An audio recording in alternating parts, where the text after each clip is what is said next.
Hello， 大家好，我是阿鱼。今天呢，我们来到了哈马者乡美食街，来探索这里的美食哦。走吧。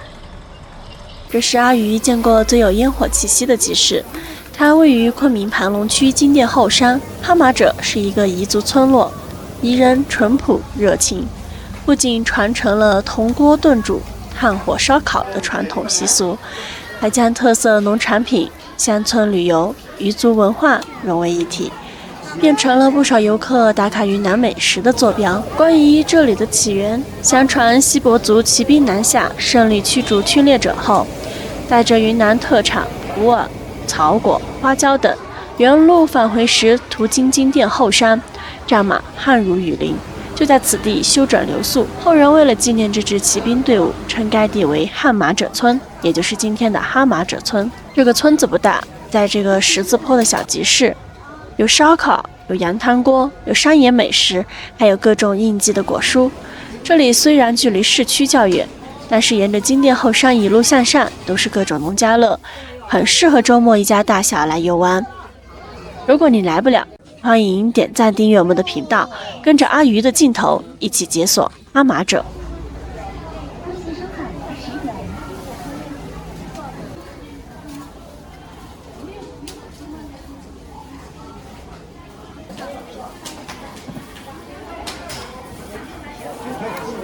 刚进来我们就感受到了浓浓的烟火气息，烟雾缭绕的，我们可以听到噼里啪啦的声音，原来是在烤苞谷，用最天然最原始的方法明火烤。我们可以走近看一下，可以闻到苞谷的香味，靠近还是挺热的。这种烤苞谷卖5块钱2根，还是蛮便宜的。但这工作蛮辛苦的，因为比较高温，而且要不时的翻动着烤。就是这种糯糯的苞谷，他们家还卖水果，有脆柿子、大桃子、大梨，看着品相都挺好。这一排下去有好几档卖烤苞谷的，都是看得见的新鲜糯苞谷，脱去外壳就立马上火烤，在炭火下慢慢烤熟。还有新鲜的瓜子，很大很饱满。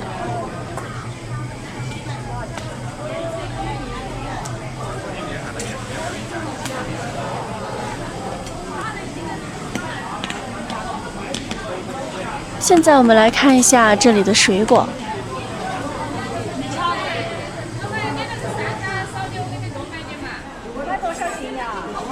粉红色的番石榴看着很诱人哦。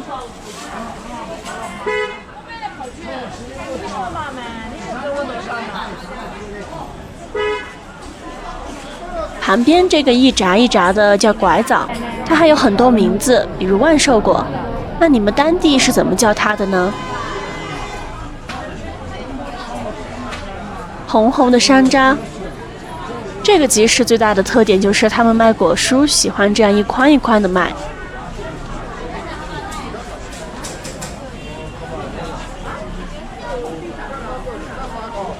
沿着香气继续向前走，映入眼帘的是烤鸡蛋，2块钱一个，吃起来肯定和水煮蛋不一样哦，也可以配着蘸水吃。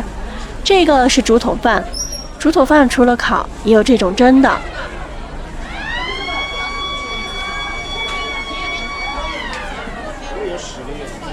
这个黑黑的是烤猪肝，旁边的还有烤牛肝巴、烤豆腐、烤小鸡。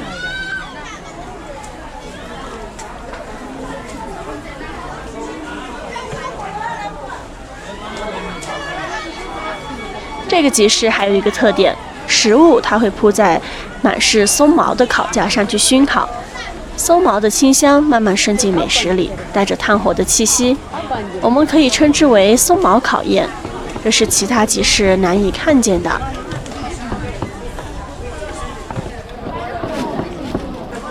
我们来的时候正是中午的饭点时间，所以人还是挺多的。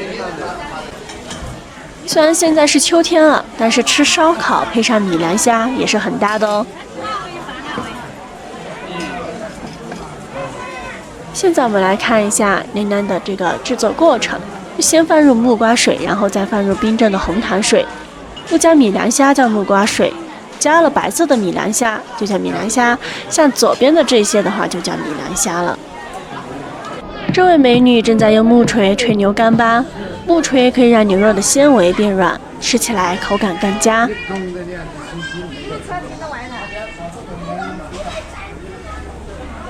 这个就是用木锤之后的手撕干巴，用手撕成小条，然后加入辣椒等调料味，搅拌之后就能吃了，吃起来很有嚼劲哦。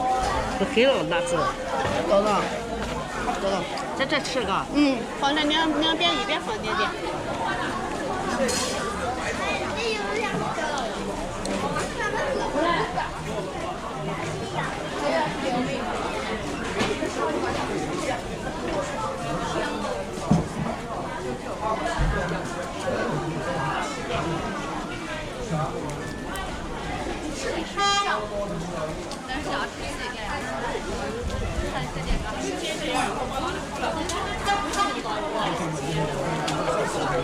除了烤鸡，还有烤五花肉。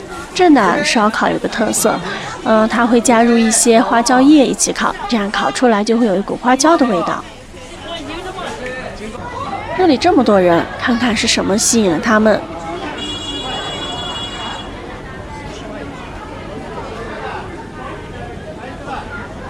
原来他们在等这个烤鸡啊，价格可以看一下上面的小旗子。这一档的价格我们都可以看得见，都是明码标价的。然后它跟我们刚才看到的那一档有点不一样，这里没有放松毛。如果不喜欢松毛的清香，可以尝一尝这家的。还可以听到滋滋冒油的声音。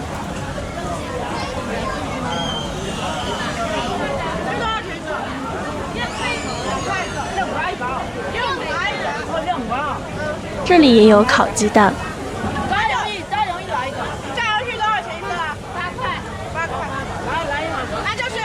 如果要推荐美食，阿玉就要推荐这种炸洋芋，实惠又好吃。小小的洋芋加入各种佐料，解馋又能填饱肚子，是西南地区广为流传的特色风味小吃。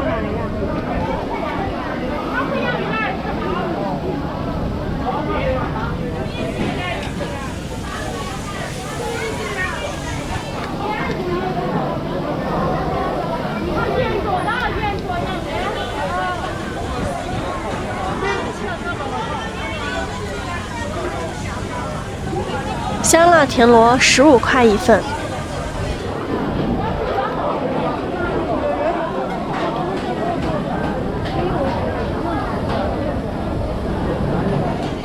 阳光下的烤鸡显得格外诱人。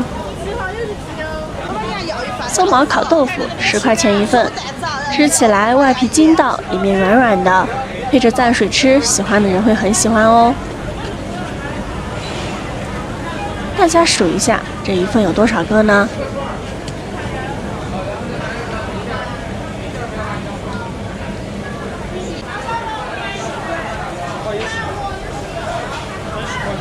这里过去都是卖这种羊肉串和羊汤锅的，主打的就是新鲜。100米不到的街上，大大小小有10多家羊肉铺子。即便不是周末，接近饭点时，就陆陆续续有各种汽车鱼贯而入。像他们这种烧烤都是现切、现串、现烤的，羊肉串3块钱一串。一记羊汤锅，天天活羊，顿顿新鲜。这里也有烤豆腐、烤鸡蛋，卖的东西和刚才的差不多。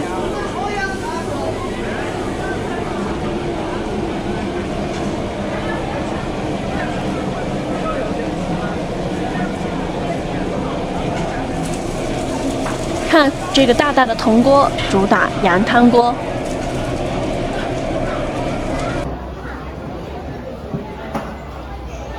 这家挂了5、6头羊，可想而知这生意得有多红火啊！看一下师傅在做这个羊汤锅，现在秋天了，天气比较冷，吃一碗羊肉汤就很暖和。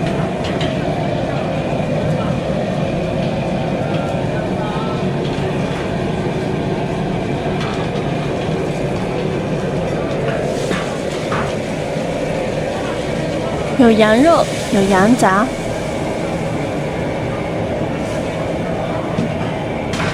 还有红汤锅。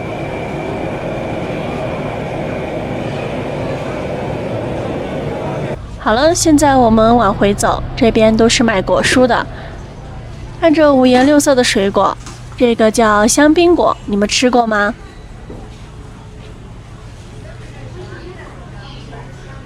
现在都10月了，还有这8月榨。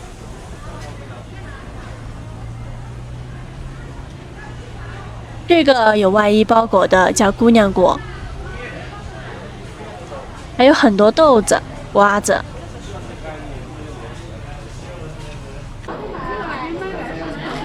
五彩缤纷的水果看起来可太治愈了。这个不是芒果哦，它是云南的酸木瓜。油柑子，还有像灯笼一样的红柿子，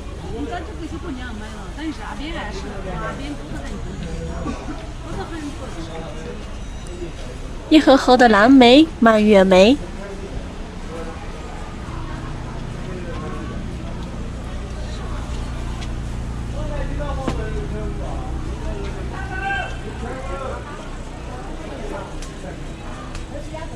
这个黑色的是松子。上面这个也是松子，都是生的松子，吃起来更有松香味。现在我们来到了蔬菜区，各种当季蔬菜全部整齐摆放在小箩筐里，看上去天然，让人有购买的欲望。大多数都是论筐或者论渣卖的，5到10块钱一筐。看看这个漂亮的野生菌红菇，应该是早上村民山上摘下来的，看起来很新鲜。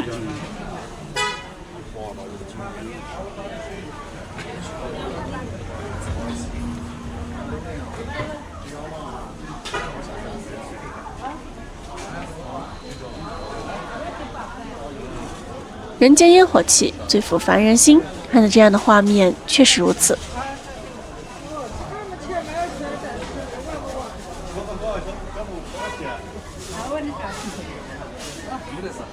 这个就是我们之前看到的拐枣，吃起来很甜，而且这种水果营养价值大于常见的水果。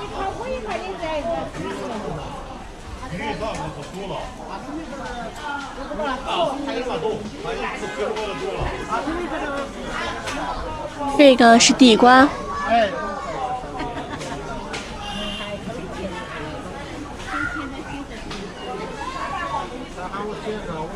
这个长满小刺的叫辣子瓜，也叫小雀瓜。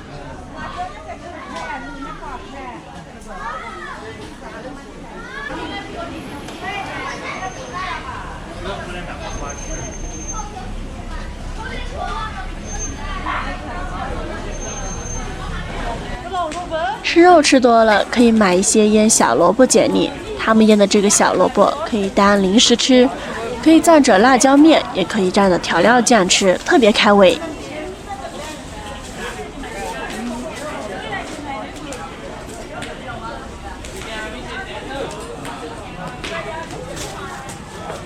你要吃黄瓜吗？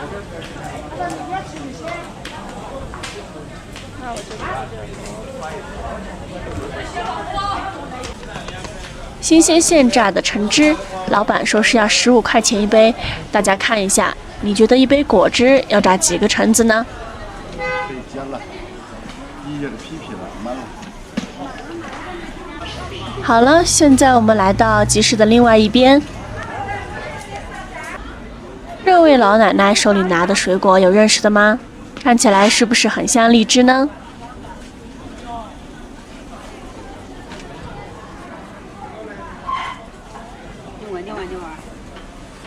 那就告诉大家，它的名字的话，本地人叫它鸡素子果，其实也可以叫它山荔枝、野荔枝。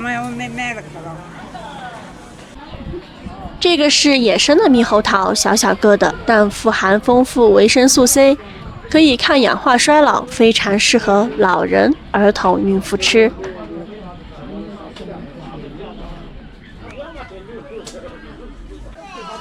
今天天气还是非常好的，蓝天白云。这个是干巴菌，豌豆尖，旁边这个是车前草。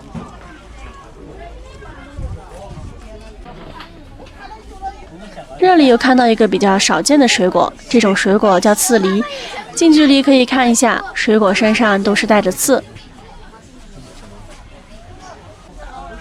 这里这么多人，肯定是在等好吃的。这个是我们云南比较有名的小吃，用洋芋做成的另一种小吃——洋芋粑粑。它主要是洋芋煮熟之后和成泥状，然后加入鲜肉或者其他馅料。旁边的是鲜肉加花椒叶，右边的是加入了茴香菜。茴香菜的是4块钱一个，加了鲜肉的就是荤的，5块钱一个。全热吃，嘎，冷的就不好吃了。谢谢。啊，拿走。就等了，茴香洋芋粑粑，花椒油洋芋粑粑。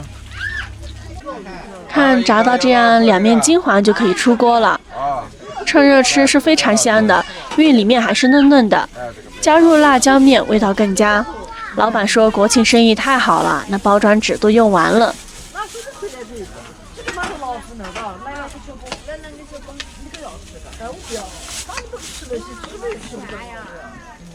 现在饭点时间，这边人也就比较少了。这个叫丁香果，也叫小柿子，晒干可以当零食吃。这个是葛根。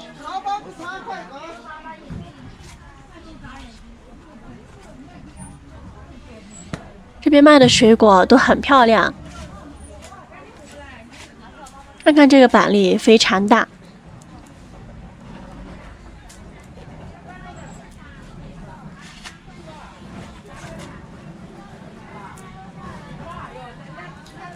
红毛丹远看也像荔枝一样。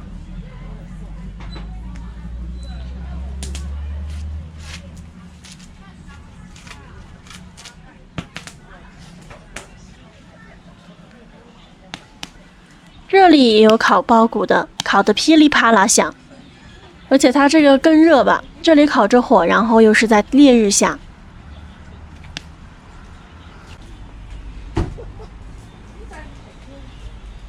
右边这个叫香橼，有股特殊的味道。现在我们往回走，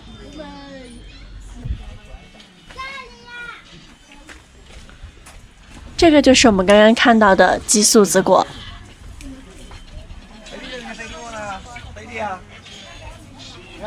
现在松子上市，颗粒饱满，都是新鲜的。看看这些松塔，好大呀！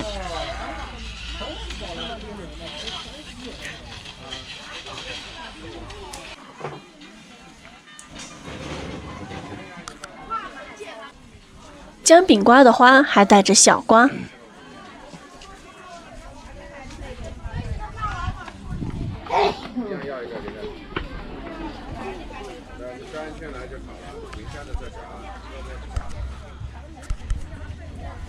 微信收款，请选。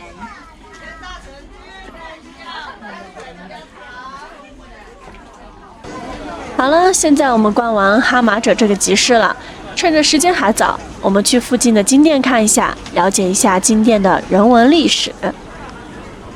这里就是金店免费开放的4A 旅游景区，这是中国4大金店里保留最完整的、最高大的金店，这也是记录了吴三桂和陈圆圆美好爱情故事的地方。这个景区还是很大的，始建于明代1602年。现在我们是从西门进来的。鹦鹉春深，这里以前叫鹦鹉山，是昆明古8景之一，描绘的是金店春季百花盛开的美景。登上金店，我们要走过3道天门，3道天门有108个台阶。现在我们看一下这幅画，中间那个就是金店了。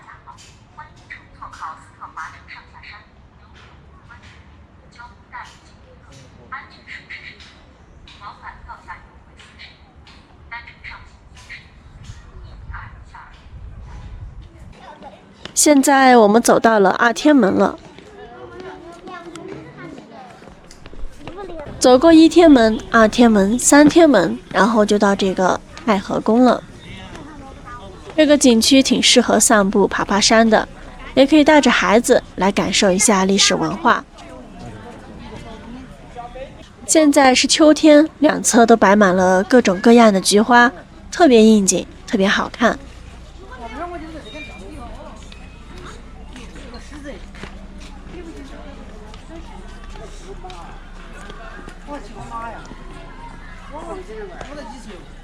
穿过太和宫，前面就是踏星门。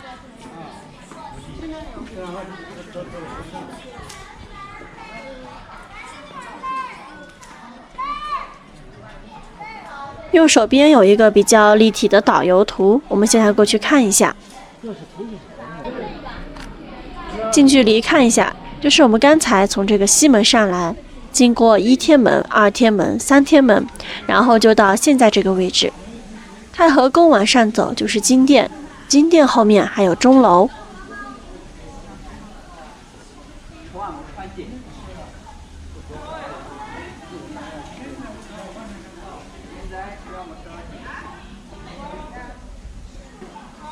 关于一些历史，大家可以看一下这些刻字。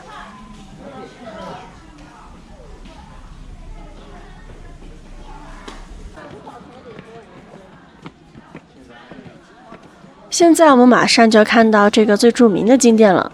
如果你想边看边了解历史人文，可以请一个导游讲解。它的价格的话是按人头来算的。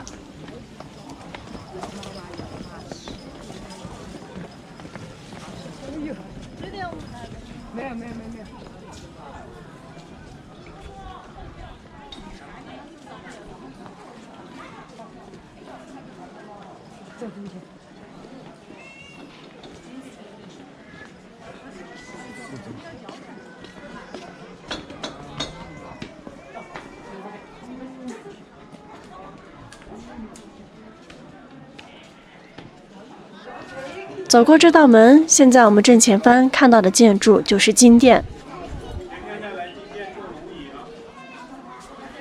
在清朝康熙10年，由吴三桂重新修建，整个建筑都是由纯铜打造的。据说当时消耗了高达250吨的铜。金殿长宽达7.8米，高度有6.7米。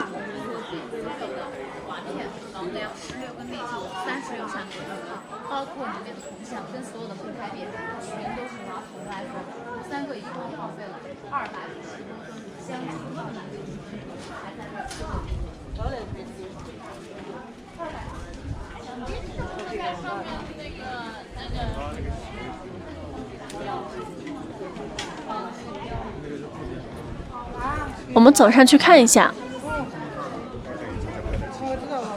可以看到门窗立柱，包括顶部的盘龙都是金色的，这些都是黄铜铸造的。这座金殿的建筑工艺非常精湛，这么大一座金殿全为榫卯结构，甚至没有用上一根铆钉，像榫卯一样扣起来，从柱子到瓦边全是铜。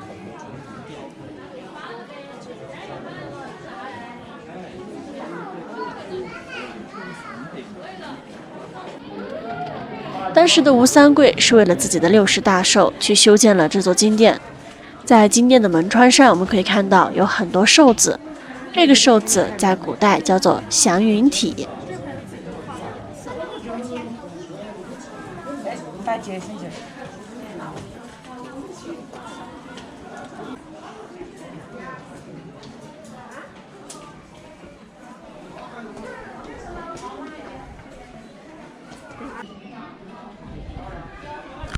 金殿周围的树木都是很有历史的了，比如我们现在看到的这棵紫薇树，上面写着这棵紫薇已经有400多年的历史，现在都做了一些保护。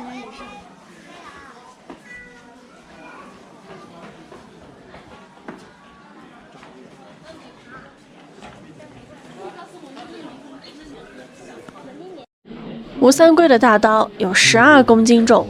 据说当年吴三桂就是提着这把刀杀回京城，救下了陈圆圆。还有真武7星宝剑，一般人挥不动这个剑吧。好了，现在我们来到了转运店，希望各位小伙伴们心想事成，好运连连。现在是秋天，银杏已经开始变黄了，阳光下看起来非常漂亮。冲冠一怒为红颜，红颜指的就是这陈圆圆，这个是陈圆圆的雕像。最后我们去钟楼看一看，这个钟重达14吨，是云南最大的铜钟，在全国排第3。